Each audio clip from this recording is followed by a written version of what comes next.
catch the ankle. So Ari Piol has been sent off and RSL reduced to 10. Welcome to It's a Replay for MLS Matchday 5. I'm your host, Andrew Wiebe, and as always, we're taking a closer look at the most controversial refereeing decisions in Major League Soccer.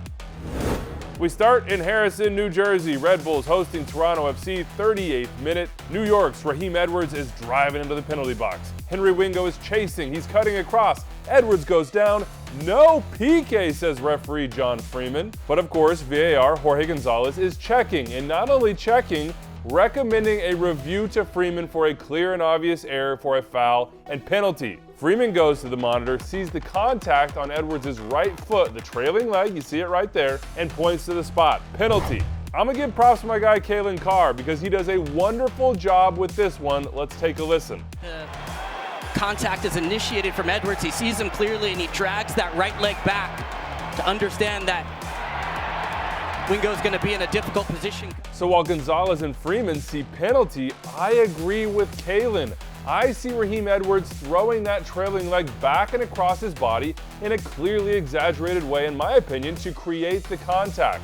Wingo is cutting across, but in my opinion, he's not following too closely. It's not careless, in my opinion. So while I understand why Jorge Gonzalez sent this down for review, given the clear contact on the play, I would have liked to see John Freeman stick with his call on the field. For me, all things considered, justice is play on, but I understand in the end why this ended up with a trip to the spot, given the contact.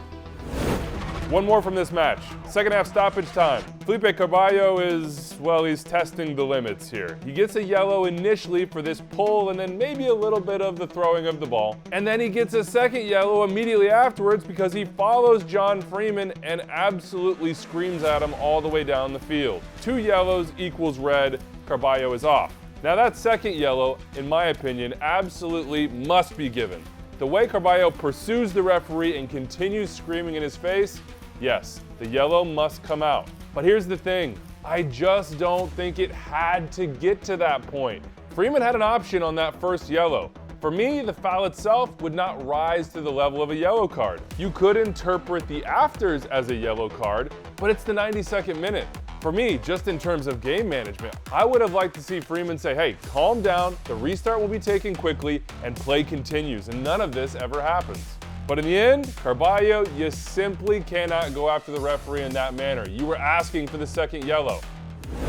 Another double trouble here, RSL Dallas, 20th minute. RSL's Piol is going to get a red card on this play after VAR review. Daniel Radford, the VAR, recommended Sergio Boyko take a second look. RSL wasn't happy here, but I agree with the crew. Serious foul play is going to be excessive force and or endangering the safety of the opponent. In this case, Piol just needs to endanger the safety, and for me, straight leg, studs exposed high, and then downward contact into the ankle, I'm good with the red card, in large part because of the way Piol goes into the challenge itself. To me, by turning his body and lunging, then following through into the contact, I don't see him as really playing the ball. I kind of see him playing the man. And I definitely think it endangers Patterson Delgado, given the contact and force on the ankle. I'm good with this red card. And I'm good with the penalty call in the 32nd minute. Sorry, RSL faithful. Brian Vera grabs and pulls the back shoulder of Lucho Acosta. It may not be a ton of contact, but it's clearly a foul. Easy call on the penalty for Boyko. And good job for Radford in reviewing that penalty save. The RSL goalkeeper Rafael Cabral is absolutely behind or on the line when the penalty is taken. Well done all around on this one.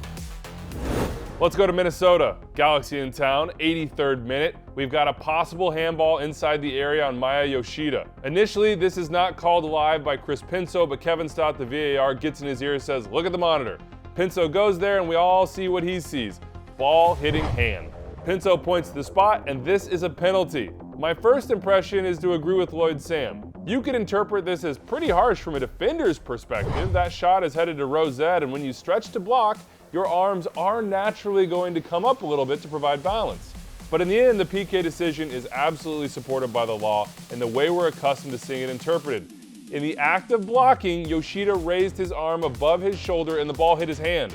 It's one we generally expect to be called, and I agree with the crew on this one. All right, let's keep it moving. To Philly we go. St. Louis in town, 66th minute. It's a second yellow and a red card for Edwin Leuven. You can see why he got the yellow. You kicked the ball away is what I'm lip reading, and delaying the restart is a priority, and by the book, it's absolutely a yellow and therefore red. This is on Leuven, no doubt. There's a big delay between the whistle and his kick away. He knows he's on a yellow, but given Ua is down and there's going to be some sort of stoppage as he recovers from this little knock, and the fact that no restart is coming, I actually think this is one that may have been avoided with a little bit of massaging by delaying the whistle. But hey, that's just my preference to see 11 on 11 if at all possible. Again, by the law, this is a clear second yellow.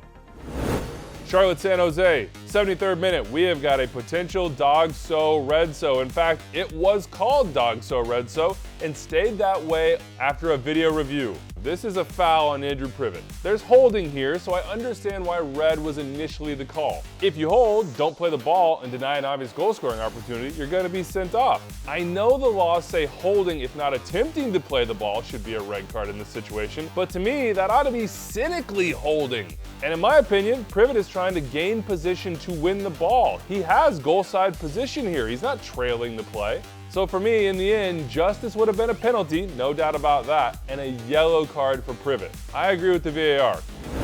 Quick one here, yep, that's offside. Columbus, New York City. Crew think they have the game-winning goal in the 84th, but look down the line when Nagbe makes the pass.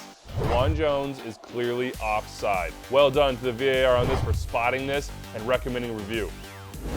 And we end with Sporting Kansas City, LAFC. 69th minute. David Martinez comes in behind on Suleimanov going down. The initial call from Izmir Pekmic is a penalty. But Kevin Terry Jr. does a great job spotting the fact that David Martinez actually comes in and wins the ball. And after winning the ball, it's Suleimanov who's initiating the contact. And in that case, it's a foul on the Sporting Kansas City player and no penalty. Review as recommended, Pekmic goes to the monitor, and that is the conclusion they come to.